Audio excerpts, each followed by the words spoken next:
বন্ধুরা, আজকের আমার ভিডিওর বিষয়বস্তু হলো বেলি ও জুঁই গাছের মে মাসের গুরুত্বপূর্ণ পরিচর্যা। গ্রীষ্মকালীন সুগন্ধযুক্ত দুটি ফুল হলো বেলি ও জুঁই।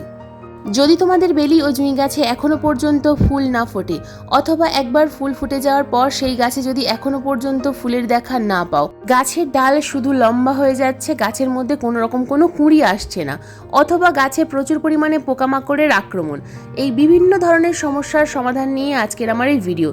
বেলি ও জুঁই গাছে প্রচুর পরিমাণে কুঁড়ি বা ফুল আনার জন্য থাকছে কয়েকটা গুরুত্বপূর্ণ টিপস, যে টিপসগুলো ফলো করে সহজেই বাগানের প্রত্যেকটা বেলি ও জুঁই গাছে প্রচুর পরিমাণে ফুল ফুটবে। তাছাড়া আজকের ভিডিওতে দেখাবো সম্পূর্ণ দুটো ঘরোয়া খাবার, যে খাবার প্রয়োগ করে আমার গাছে প্রচুর পরিমাণে ফুল ফুটছে, সেই খাবার প্রয়োগ করে তোমাদের বাগানের প্রত্যেকটা বেলি জুঁই গাছেও কিন্তু প্রচুর পরিমাণে ফুল ফুটবে। টিপস এবং খাবার সব কিছু জানার জন্য আজকের এই ভিডিওটা কিন্তু সম্পূর্ণ মনোযোগ দিয়ে দেখতে হবে। একটু স্কিপ করে দেখলে হবে না বন্ধুরা, স্কিপ করে দেখলে অনেক কিছুই মিস করে ফেলবে। নমস্কার, আমি লাবণী, আমার বাগানে তোমাদের সবাইকে জানাই স্বাগত। বন্ধুরা, প্রথমেই বলেছি বেলি ও জুঁই গাছ হলো একটি গ্রীষ্মকালীন ফুলের গাছ, তাই ফেব্রুয়ারি মাস থেকে অক্টোবর মাস পর্যন্ত এই গাছে কিন্তু প্রচুর পরিমাণে ফুল ফোটে। তো যদি তোমাদের বাগানে এখন পর্যন্ত বেলি ও জুঁই গাছ না থেকে থাকে, তাহলে এই সময় তোমরা নার্সারি থেকে বেলি ও জুঁই গাছের চারা কিনে এনে প্রতিস্থাপন করো, কারণ এই সময় নার্সারিতে এবং বিভিন্ন গাছের দোকানে এই বেলি ও জুঁই গাছের চারা খুব সহজেই পাওয়া যায়।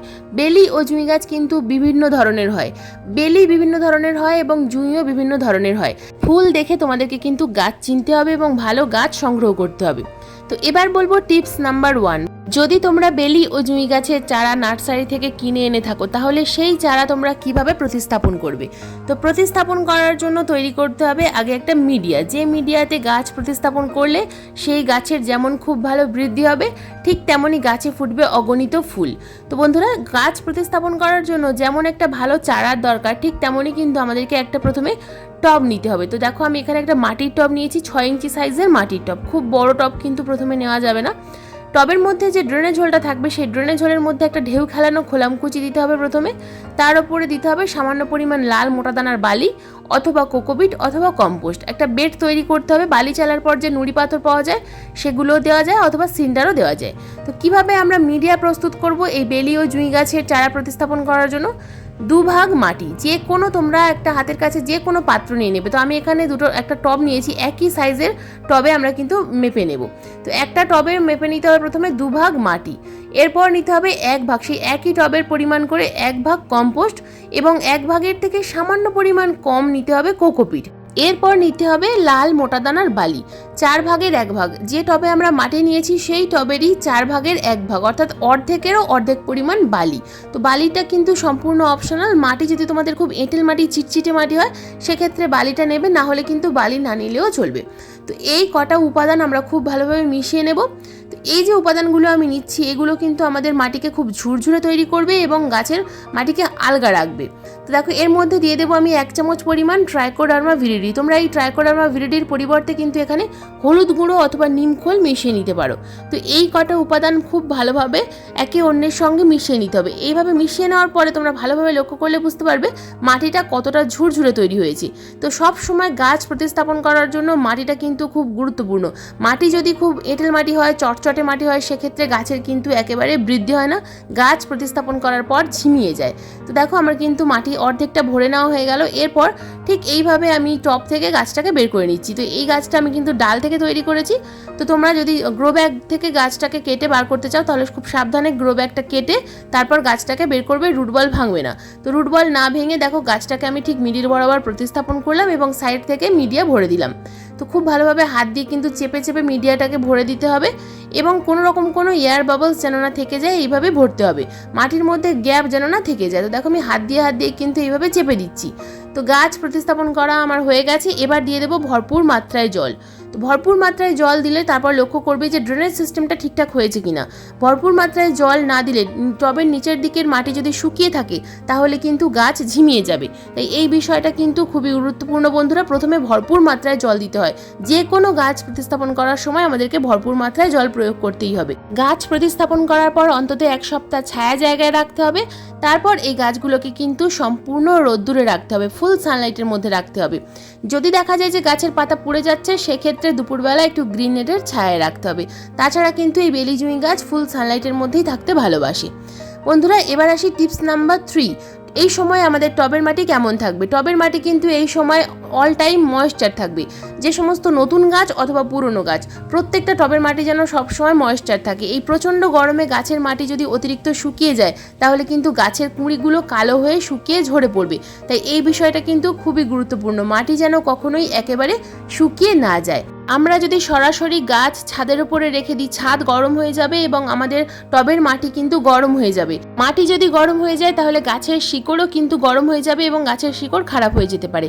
তাই সবসময় চেষ্টা করবে গাছগুলো যেন কোনো একটা স্ট্যান্ডের উপর থাকে, সেক্ষেত্রে মাটি খুব তাড়াতাড়ি গরম হয়ে যাওয়ার সম্ভাবনা কিন্তু অনেক কম থাকবে। টিপস নাম্বার 4, টবের মাটিতে যদি প্রচুর পরিমাণে আগাছা থাকে, যদি প্রচুর পরিমাণে শুকিয়ে যাওয়া ফুল বা শুকিয়ে যাওয়া পাতা থাকে, সেগুলোকে কিন্তু তুলে ফেলতে হবে। তাছাড়া যদি প্রচুর পরিমাণে আগাছা থাকে, সে আগাছাগুলোকেও তুলে ফেলতে হবে এবং আগাছা তুলে ফেলার পর টবের মাটি কিন্তু হালকা করে আমাদেরকে নিড়ানির সাহায্যে ঘষে দিতে হবে। টবের মাটি যেন কখনো জমাট বেঁধে না থাকে। টবের মাটি যদি জমাট বেঁধে থাকে সেক্ষেত্রে কিন্তু মাটি কম্প্যাক্ট হয়ে থাকবে, গাছের শিকড়ের কিন্তু কোনো রকমভাবেই ভালো বৃদ্ধি হবে না, যে কারণে গাছের উপরের দিকের শাখা প্রশাখারও বৃদ্ধি হবে না। টিপস নাম্বার 5, বন্ধুরা বেলি ও জুঁই গাছে যদি ফুল না ফোটে, ডালগুলো যদি শুধুমাত্র লম্বা হতে থাকে, তাহলে আমরা এই সময় কি করব? আবার অনেক সময় দেখা যায় যে কিছু কিছু গাছে ফুল তো ফুটে গেছে একবার, কিন্তু তারপর আর ফুলের কুঁড়ি আসছে না। তো সেক্ষেত্রে আমাদেরকে কি করতে হবে? আমরা সবাই জানি বেলি ও জুঁই গাছের সবসময় নতুন ডালে ফুল আসে। তো যে গাছের ডালগুলো খুব লম্বা হয়ে যাচ্ছে অথবা একবার ফুল ফুটে যাওয়ার পর কিছুতেই ফুল আসছে না, সেই গাছের ডালগুলোকে পিঞ্চিং করতে হবে। ফেব্রুয়ারি মাসে আমরা এই গাছের হার্ড প্রুনিং করেছিলাম, কিন্তু এই মুহূর্তে অতিরিক্ত গরমে হার্ড প্রুনিং করা যাবে না। এখন করতে হবে পিঞ্চিং অথবা সফট প্রুনিং। তো এই পিঞ্চিং অথবা সফট প্রুনিং করার পর দেখবে কিন্তু নিচের দিক থেকে প্রচুর পরিমাণে ব্রাঞ্চ আসবে। যেখান থেকে আমরা কাটলাম সেই ঠিক তার নিচে থেকে কিন্তু নতুন নতুন কচি কচি শাখা আসবে, আর সেই শাখায় ফুটবে অগণিত ফুল। নতুন শাখায় সবসময় ফুল আসে, পুরনো শাখায় কিন্তু কখনো ফুল আসে না। বন্ধুরা এতক্ষণ তো বললাম টিপসের কথা, এবার আসি গাছে কি খাবার আমরা প্রয়োগ করব। যে খাবার প্রয়োগ করলে ডাল থেকে তৈরি করা চারাতেও কিন্তু খুব সহজেই ফুল এসে যাবে। তো আমরা অনেক সময় দেখি যে গাছ প্রতিস্থাপন করেছি কিন্তু সেই গাছে ফুল ফুটেছে কিন্তু ফুলে কোনো রকম কোনো সুগন্ধ নেই। তার কারণ অতিরিক্ত রাসায়নিক খাবার। অতিরিক্ত রাসায়নিক খাবার প্রয়োগ করার ফলে আমাদের গাছে কিন্তু ফুলের সুগন্ধ থাকে না। ফুল তো ফোটে কিন্তু ফুলে কোনো সুগন্ধ থাকে না। তো এই সময় আমরা কোন কোন জৈব খাবার প্রয়োগ করব? তো প্রথম যে জৈব খাবারটা আমি প্রয়োগ করব সেটা হলো ফ্রেশ চা পাতা। বন্ধুরা আমাদের বেলি ও জুঁই গাছ কিন্তু অ্যাসিডিক সয়েল ভীষণ পছন্দ করে, আর বেলি ও জুঁই গাছে আমরা যদি অ্যাসিডিক সয়েল তৈরি করতে চাই সেক্ষেত্রে আমরা কিন্তু প্রতি মাসে 2বার করে হাফ চামচ পরিমাণ চা পাতা প্রয়োগ করব। তো 8 ইঞ্চি টবে হাফ চামচ ফ্রেশ চা পাতা এবং 10 ইঞ্চি টবে 1 চামচ চা পাতা। এরপর দ্বিতীয় যে খাবারটা আমরা এখানে প্রয়োগ করব সেটা হলো সরিষার দানার গুঁড়ো। তোমরা এখানে সরিষার খোলের গুঁড়ো ব্যবহার করতে পারো, তবে এই সময় প্রচণ্ড গরম, সরিষার খোলের গুঁড়োর পরিবর্তে এখানে যদি সরিষার দানাকে গুঁড়ো করে গাছে প্রয়োগ করতে পারো তাহলে দুর্দান্ত রেজাল্ট পাবে। প্রথমে সরিষার দানা মিক্সার গ্রাইন্ডারে গুঁড়ো করতে হবে, তারপর 2 থেকে 3 দিন রোদ্দুরে রাখতে হবে এবং তারপর গাছে প্রয়োগ করতে হবে। তো এখানে একটা 8 ইঞ্চি টবে আমি 1 চামচ পরিমাণ সরিষার দানার গুঁড়ো প্রয়োগ করছি। কালো সরিষা অথবা হলুদ সরিষা, যে কোনো সরিষার দানা কিন্তু তোমরা ব্যবহার করতে পারো, দুর্দান্ত রেজাল্ট পাবে। বন্ধুরা সরিষার দানা তোমরা গাছে প্রয়োগ করে দেখো, দুর্দান্ত রেজাল্ট পাবে। বাগানের প্রত্যেকটা বেলি ও জুঁই গাছে এই খাবার এই মে মাসের শুরুতে প্রয়োগ করে দাও বন্ধুরা, তোমরা কিন্তু নিজেরাই দেখে অবাক হয়ে যাবে, প্রত্যেকটা ডালে প্রচুর পরিমাণে কুঁড়ি আসবে। এরপর খাবার প্রয়োগ করার পর দিতে হবে ভরপুর মাত্রায় জল। তো এতটা পরিমাণ জল আমরা দেবো যে জল টবের নিচে ড্রেনে জল দিয়ে বাইরে বেরিয়ে যাবে না। তো যদি টবের মাটি খুব বেশি শুকনো থাকে সেক্ষেত্রে আমরা কিন্তু এখানে 500 ml জল প্রয়োগ করব। যদি টবের মাটি হালকা ময়েশ্চার থাকে সেক্ষেত্রে আমরা কিন্তু এখানে 250 থেকে 300 ml জল প্রয়োগ করব। অতিরিক্ত জল কখনোই প্রয়োগ করবে না, টবের মাটি শুকনো হলে তবেই কিন্তু জল প্রয়োগ করবে। যদি অতিরিক্ত জল প্রয়োগ করো, যদি ড্রেনের জল ঠিক না থাকে তাহলে কিন্তু গাছের ডালে ডাইব্যাক চলে আসবে।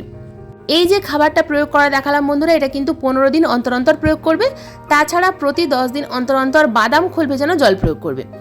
এরপর খাবার প্রয়োগ করার পর আমাদেরকে গাছে প্রয়োগ করতে হবে অনুখাদ্য। তো এই সময়ে আমি যেটা অনুখাদ্যটা ব্যবহার করি সেটা হলো সিউইড লিকুইড, সম্পূর্ণ জৈব মাইক্রোনিউট্রিয়েন্টস।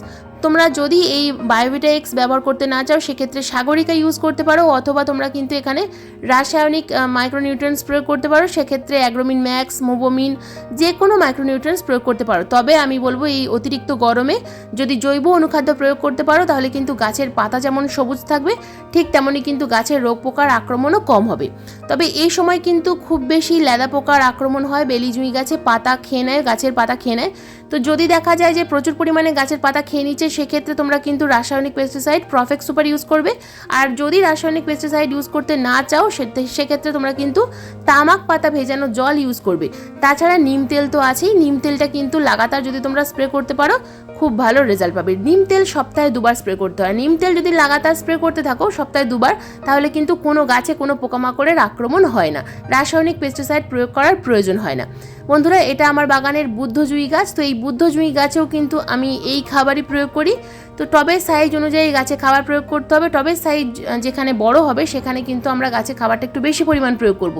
এবং বাদাম খোল ভেজানো জলটা কিন্তু 10 দিন অন্তর অন্তর আমাদেরকে দিয়ে যেতে হবে। বাদাম খোল ভেজানো জল এবং যে খাবারটা দেখালাম এই খাবারটা তোমরা কিন্তু গাছে প্রয়োগ করবে। তাছাড়া কলার খোসা ভেজানো জল তো আছেই, সেটা তোমরা প্রতি সপ্তাহে প্রয়োগ করতে পারো। যদি জমিতে গাছ থাকে সেক্ষেত্রে বাদাম খোল ভেজানো জল এবং কলার খোসা ভেজানো জল এই দুটো যদি তোমরা 10 দিন অন্তর অন্তর প্রয়োগ করো, বাগানের প্রত্যেকটা বেলি জুঁই গাছে কিন্তু অগণিত ফুল ফুটবে। বন্ধুরা, এই ছিল আজকের আমার ভিডিওর বিষয়বস্তু। আজকের এই ভিডিও যদি তোমাদের ভালো লেগে থাকে তো প্লিজ একটা লাইক করো, শেয়ার করো, হাইপ করো। চ্যানেলে নতুন বন্ধু হয়ে থাকলে চ্যানেলটাকে সাবস্ক্রাইব করে পাশে বেল আইকনটা প্রেস করে দিও এরকম নিত্য নতুন বাগান সংক্রান্ত ভিডিও দেখার জন্য।